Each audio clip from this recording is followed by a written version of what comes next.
Hi friends, welcome back to our channel. Water ద్వారా power generate చేయడం water డ్యామ్లు దగ్గర మనం చూస్తూ ఉంటాం. ఆ డ్యామ్ లోపల వాటర్ ప్లాంట్ ఎలా ఉంటుంది, దాని పనితీరు ఏంటి అన్నది తెలుసుకోవడం గురించి ఈరోజు మాట్లాడుకుందాం. మనం లోపలికి వెళ్ళి చూడడానికి మనకు పర్మిషన్ వచ్చింది కాబట్టి లోపల వీడియో తీశాను, దాన్ని మనకి క్లియర్గా చూపిస్తాను. దానికంటే ముందు మనకి యానిమేషన్ ద్వారా అది ఎలా పనిచేస్తుంది అన్నది చిన్న వ్యూ చూపిస్తాను.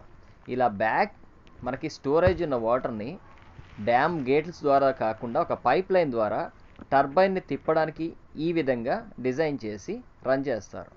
ఆ ఫ్లో ద్వారా వచ్చే వాటర్కి టర్బైన్ తిరగడం వల్ల జనరేటర్ మూవ్ అయ్యి మనకి పవర్ అన్నది జనరేట్ అవుతుంది. ఈ విధంగా పవర్ జనరేటర్ అన్నది వర్క్ అవుతుంది. ఈ లైన్ చూశారు కదా, ఆ లైన్ ద్వారా ఎలా వస్తుందన్నో చూద్దాం. ఫస్ట్ వచ్చేసి మనకి డ్యామ్ నుంచి జనరేటర్కి వచ్చే పైప్ లైన్ ఇదిగోండి ఇలా ఉంటుంది. ఇది మనకి లైవ్ వ్యూ. ఇక్కడ నుంచి ఇలా మనకి టర్బైన్ చూడడానికి కింద ఉంటుంది, కనపడదు కాబట్టి మీకు జస్ట్ షాఫ్ట్ చూపిస్తున్నాను. ఆ షాఫ్ట్ కింద మనకి టర్బైన్ ఇంపెల్లర్స్ ఉంటాయి. ఆ షాఫ్ట్ ఇలా బేరింగ్కి కనెక్ట్ అయ్యి ఈ బేస్ అనేది కరెక్ట్గా ఉండాలి కాబట్టి డబుల్ బేరింగ్ యూస్ చేస్తారు, చాలా హెవీగా ఉంటుంది. ఆ షాఫ్ట్ రొటేట్ అవుతుంది చూశారు కదా, ఇది ఇలా రొటేట్ అవ్వడాన్ని ఒక యాక్చువేటర్ ద్వారా స్పీడ్ అనేది కంట్రోల్ చేస్తారు. ఇది జనరేటర్కి కనెక్ట్ అయ్యి ఉంటుంది. మనం ఇప్పుడు జనరేటర్ చూద్దాం. ఈ విధంగా పైకి వెళితే ఆ షాఫ్ట్ కనెక్ట్ అయ్యి ఉన్న జనరేటర్ ఇది. ఈ జనరేటర్ చాలా పెద్దగా ఉంటుంది, అది కెపాసిటీని బట్టి సైజ్ ఉంటుంది. Power control cables, power cables connect అయ్యి ఉన్నాయి చూసారా.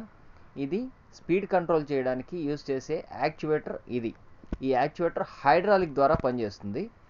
హైడ్రాలిక్ సిస్టమ్ వచ్చేసి దీనికి కంట్రోల్ సిస్టమ్ సపరేట్గా ఉంటుంది.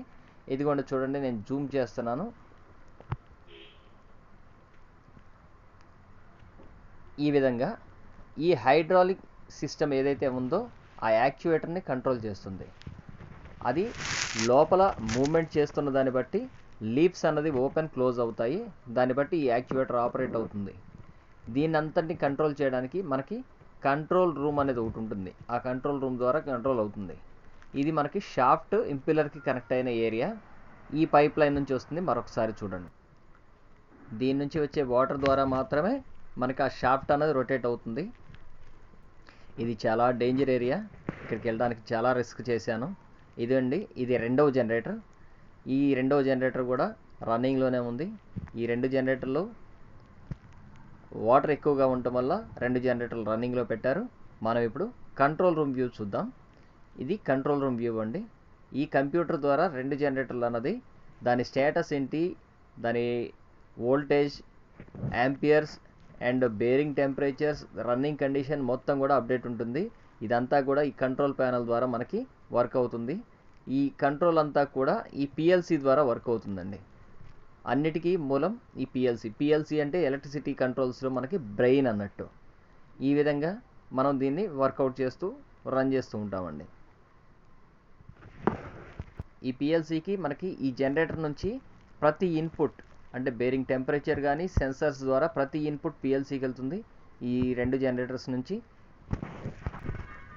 ఆ సెన్సర్స్ ద్వారా వచ్చే సిగ్నల్స్ ఏదైతే ఉన్నాయో ఆ సిగ్నల్స్ మీద డిపెండ్ అయ్యి మనకి సిస్టంలో అన్నీ డిస్ప్లే అవుతూ ఉంటాయండి.